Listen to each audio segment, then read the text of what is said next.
36 years is a long time to know somebody. 25 years in a band together. That definitely leads to a certain type of special relationship that you will see on full display in this conversation with Damon Albarn and Jamie Hewlett of the band Gorillaz. They'll tell you about losing both of their fathers 10 days apart from each other and about the trips to India that inspired their new album, The Mountain.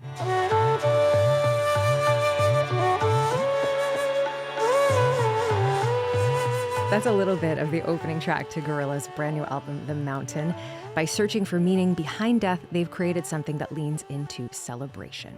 They've described the album as a playlist for a party on the border between this world and whatever happens next, exploring the journey of life and the thrill of existence. Damon Albarn and Jamie Hewlett are the two minds and creators of Gorillaz, and I'm so pleased to welcome them both to Q.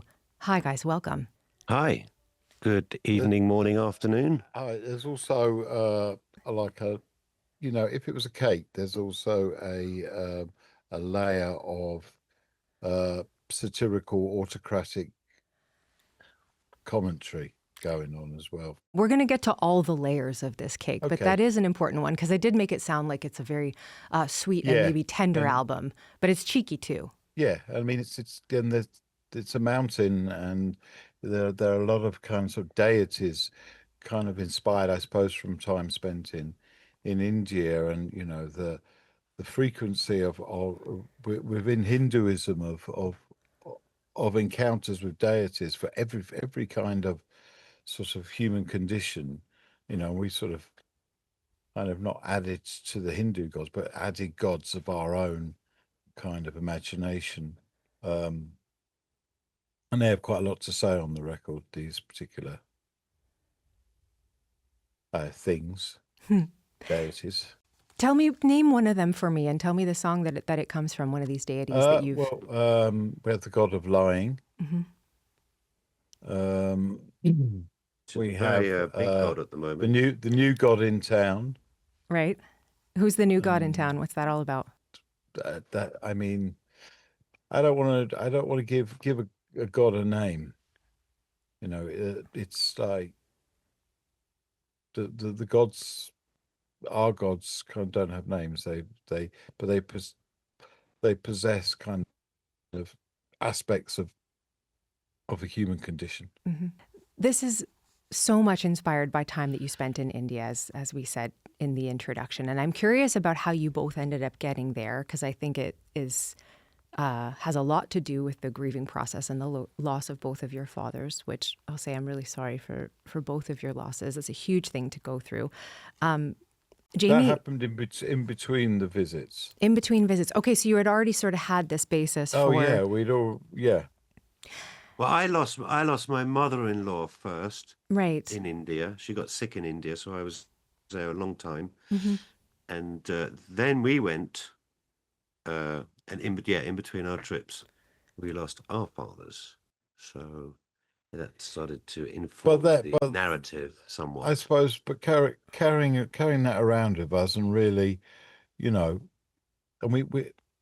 very strange symmetry there, which is kind of worth mentioning, is that we're born 10 days apart from each other, and our fathers died 10 days apart from each other. Whoa. That's eerie. Like that's really eerie.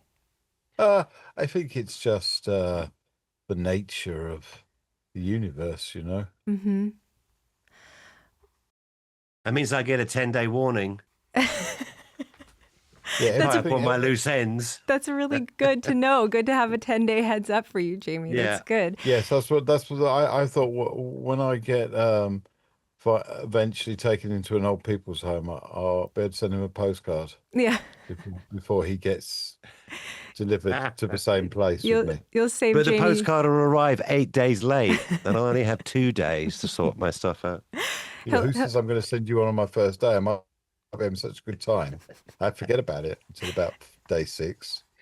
You'll save some Jello for him in the home by the time Jamie gets there. Jello? What is this? Do you know Jello? That's what they feed what is this thing you cook? nursing homes. This is like the Jell-O. soft, sort of jiggly food that they feed people in nursing homes, at Don't know least in about North this. America. Jell-O. Oh, you know what? It's for the best that you don't know about it. We'll say porridge. You save him some porridge or something. Porridge. Like I know about porridge. Yeah, okay, Easy good. to eat is what you're I saying. even know about overnight oats. We're all for the worse for knowing about overnight oats. They're not better than oatmeal. Anyway, back to.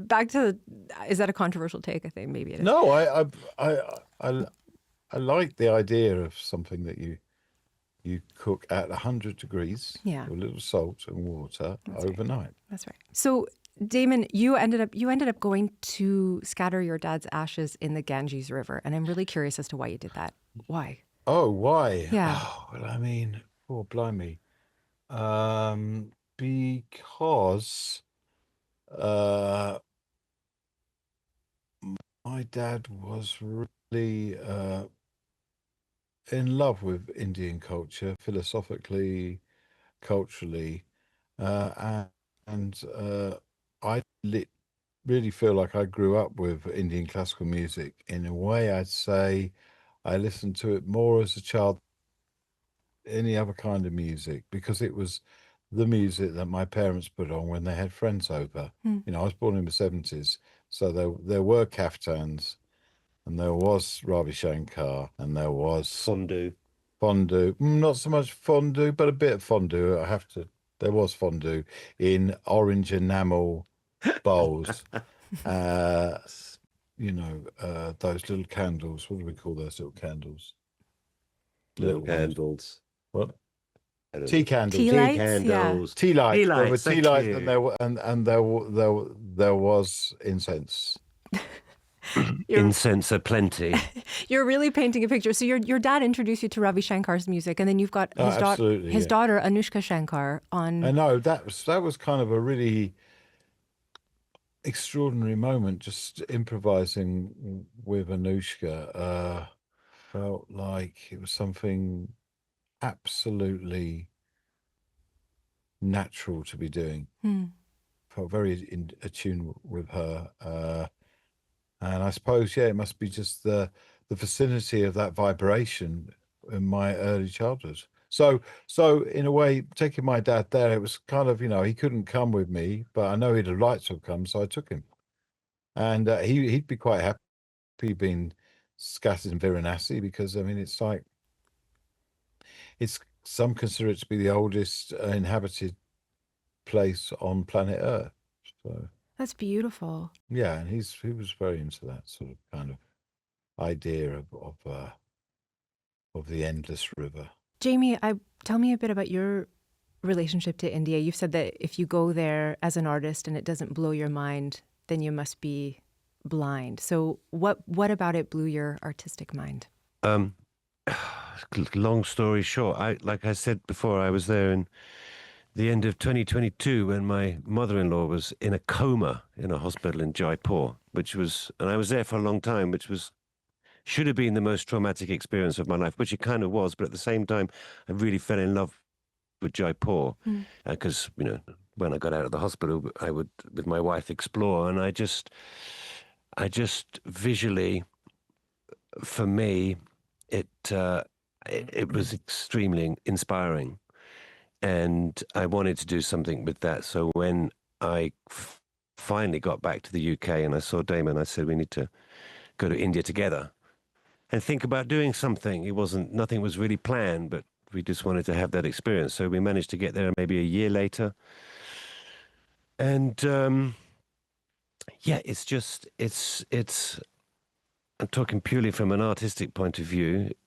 Everything you see, everything that's going on is just mind-blowing. And if that doesn't have some kind of effect on you creatively, if you're not seeing that and getting inspired and dreaming up ideas and getting lost in this incredible culture and this history, then you're asleep.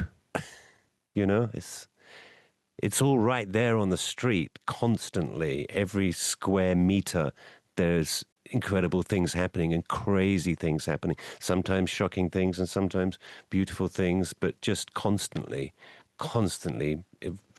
changing and moving. There's also quite a different relationship to death and grieving there than there is in the sort of Western Anglo-Christian centric. Yeah, I mean, me personally, I've had enough kind of grey-skied, cold cemetery visits on the outskirts of towns. The crematorium shuffle. Yeah, exactly. Yeah, one in, one out. That one didn't make it onto the album. It's very depressing, and it's not really a way to, it's not a nice send-off, is it, at all? So I think our experience of how they treat it in India was inspiring like again. Nasi, for example, that it is a ritual of cremation, but it's kind of like from sunrise to actually it's all the way through 24-hour cycle, and it's next to the river, and it's just there's so much poetry and history invested in it. It's sublime experience. Yeah, in my understanding, it's also that when somebody is dead, it's the end of maybe this life in this incarnation, but it's also the beginning of something else. Yes, yes. But it absolutely is. Even when they kind of clean out the oven, whatever's left in there becomes something else. So even from that most kind of perfunctory and simplistic of expressions of the afterlife, it's definitely, there is something. And there's sort of it just depends on how much you're willing to invest in that belief, There's a sadness not to see that person in that form ever again, but also a celebration knowing that they're coming back. But you're not going to see them, so the sadness is more about that. I won't see you again, but good luck.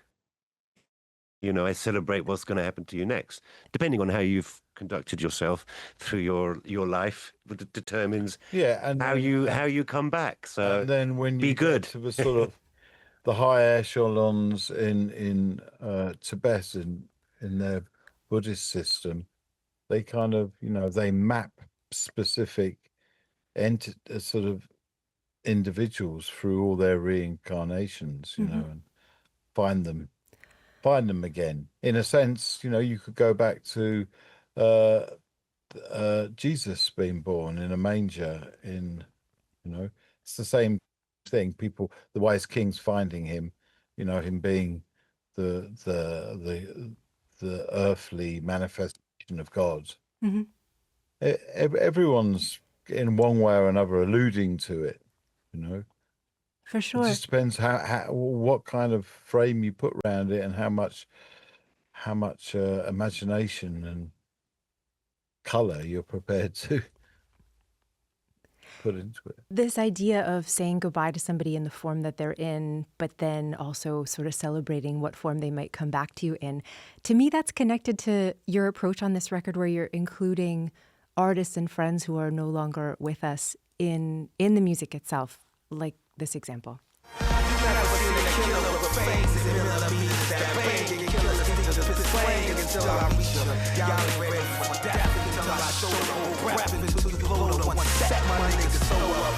How many times I gotta prove you're not the test me this move? Can't be deadly, slow move through your chest piece. It's all you gotta beefing with your block, got you creeping with your clock. That's a little bit of the manifesto featuring the late rapper Proof. He is just one of several posthumous features on this album. You've got Bobby Womack, Dennis Hopper, Mark E. Smith, Tony Allen, the drummer, all on the mountain. Damon, can you walk me through why you decided to embrace friends and artists that you had lost on this record? It was always something that, like when we wrote our first sort of little manifesto about what Gorillaz was going to stand for, one of the ideas that we considered was that Russell would be able to call on the voices of dead musicians. Russell is one of the characters in your fictitious Gorillaz world. Yeah. He would be a conduit for spirits. Wow. Yeah. And we never really, I mean, we had Del the ghost rapper, which was in fact Del the funky Homo sapien. We kind of used that to begin with, but then we didn't revisit that idea for many. We talked about it for a few different albums, but we didn't. It never happened. But this seemed appropriate for the Mountain to.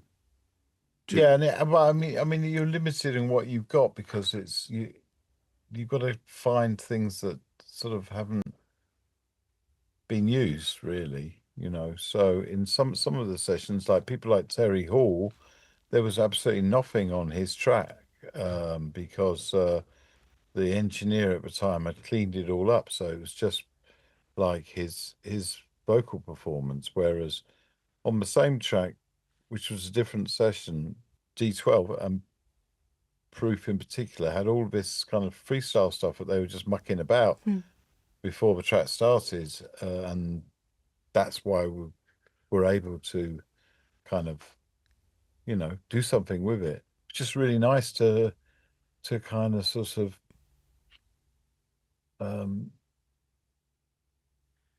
accent the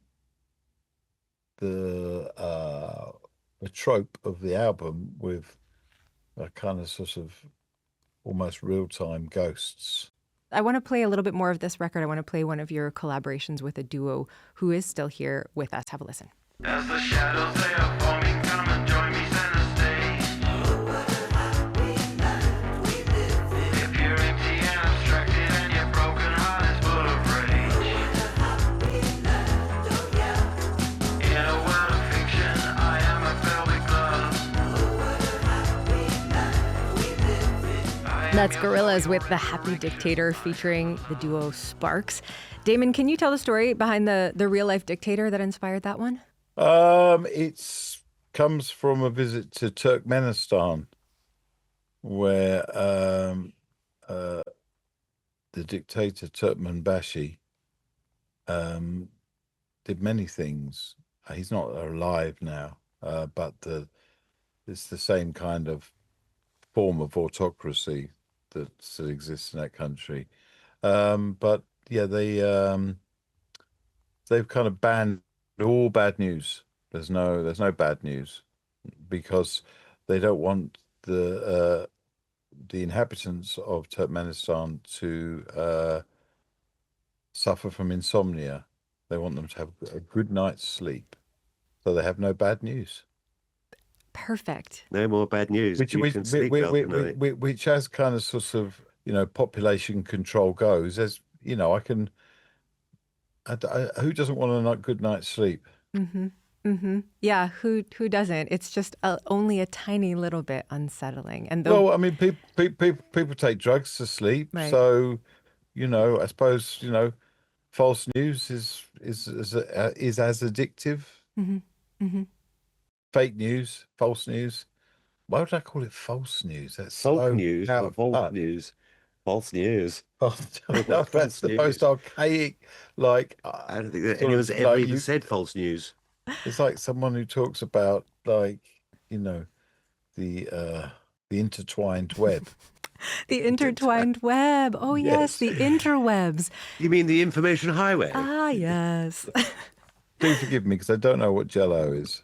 So. You do know what Jello is. I don't know what Jello is. American movie. Say I don't know what Jello is. Old people's nursing home. I don't pretend things I don't know. It's like jelly.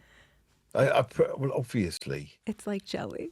So, guys, this year is the 25th anniversary of your debut album, and we're going to play a clip of the song that a lot of people know very well. I love all these clips. Hey, happy, I'm feeling glad I got sunshine in a bag. I'm useless, not for long. The future is coming on. Hey, happy, I'm feeling glad I got sunshine in a bag. I'm useless, not for long. My future is coming on. It's coming on. That's Clint Eastwood, the smash single, first single from Gorillaz that was released 25 years ago this coming March. That's a quarter of a century.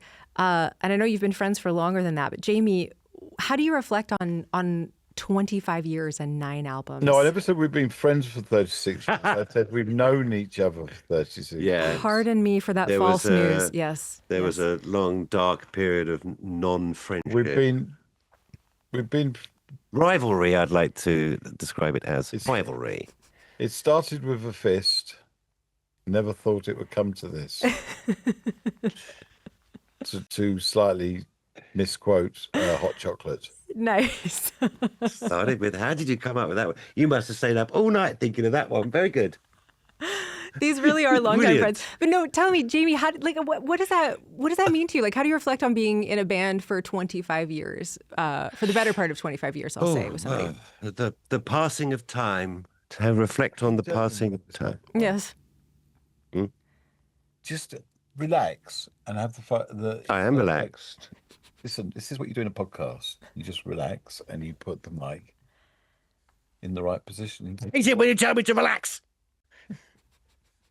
I don't think I'm gonna get an answer to this question. Relax. This is what 25 years does to you.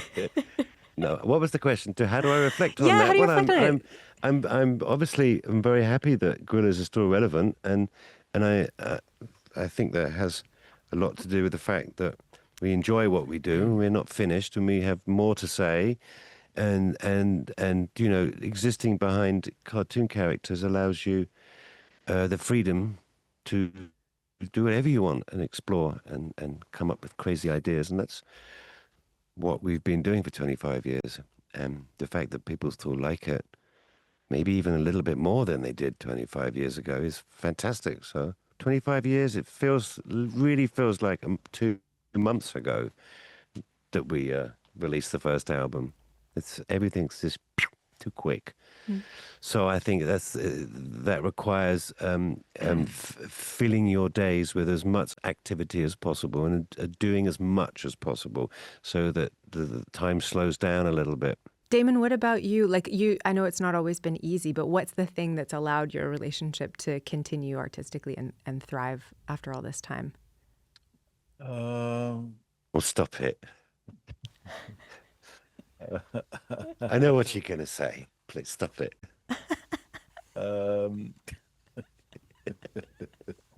I think it's got to just, you know, a genuine friendship, not based on anything other than we just like each other. We look forward to hanging out, and we don't hang out with each other all the time. I mean, when we started, yeah, we did hang out. We lived together. But, you know, Jamie lives in, and our kids did grow up together, it's true. Our kids still hang out together. Yeah, but Jamie lives in France now, and I live most of the time in the countryside. So it's just a real treat when we get time to hang out, you know. And the good thing is that we're a lot more mature now. Are ya? Meaning we get into less trouble when we hang out together. Yeah. That's probably, which is a good thing. Yeah, I was going to say that's probably for the best. This is also it's most definitely for the best. Yes. Rules have been broken. I can only imagine the stories that you probably wouldn't tell me on the radio, but that's okay. We're gonna go out on the song "The Hardest Thing" from the album "The Mountain." I love this song, and it features your late friend and collaborator, Nigerian drummer Tony Allen. It also just has such a beautiful and frank lyric about loss that I just love so much. Before we hear it, Damon, I was wondering if you could just tell us a little bit about who Tony was and why he was so important to you. Tony Allen was and as a result is still one of the most influential human beings I've ever met. To me, as such a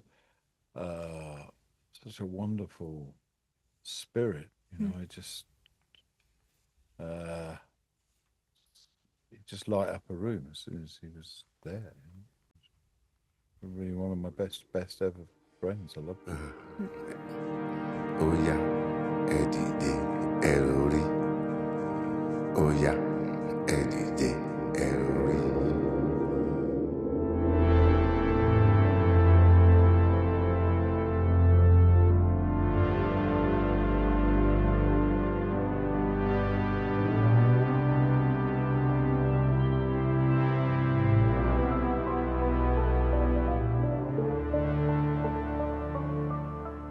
Jamie, what about you? Any thoughts about Tony that you wanted to share? I had a nice relationship with Tony because he told me that when he was younger, he wanted to be an artist. He was very into drawing, but of course he ended up being one of the greatest drummers of all time. But there was a period of his life where he was really interested in being an artist. So he used to talk to me about my work, which was nice. So, He started off actually as an electrical engineer. really, Yeah, like fixing radios and things like that in Lagos. there was a lot to be learned from spending time with Tony. Yeah. Very wise and brilliant human being. The lyric on this song, you know, the hardest thing is to say goodbye to someone you love. That's the hardest thing. Yeah. That is such a, like, it's just so simple and it's true and it's honest. I'm just kind of curious, like you write obscure things sometimes that I don't necessarily know what they mean. And then this is just, I don't know what they mean either, so just joke. I know what they mean. no, but there's a lot of that in Gorillaz music, but this is just truly the Yeah. most honest, plain thing you could possibly say. Why did you choose Yeah. to say it in that way? I didn't really know another way to say it, you know. It's just really, it's really tough, isn't it? You know, especially, yeah, saying goodbye to someone you know you're never going to see again. It's tough. Before we say goodbye, is there anything I missed asking you guys about when it comes to the mountain that feels really important to you to say? Well, you said that you sat and you listened to the whole album and looked at the book uninterrupted. So that's something that we would recommend to people is if you can find the time to turn your phone off for an hour and sit back on the comfy couch with a cup of coffee or your favorite drink, listen to the album from beginning to end and get lost in the musical narrative of the mountain. It's an experience. It's a trip, you know, I think, anyway. Yes, it affords you the time to just be on your own with the imagery and the music. It's and worth it. Travel somewhere. Mm. And it's good to tune out of the madness at the moment, just for a little bit, just to... I mean, you can look at your phone as well while you're watching it, but it won't be as nice an experience. Yeah. You don't need to. No, you don't. You can look at it after. I want to be mindful of your time. I know you guys have lots on the go, and thank you so much for taking the time to talk to us. Pleasure. Pleasure talking to you.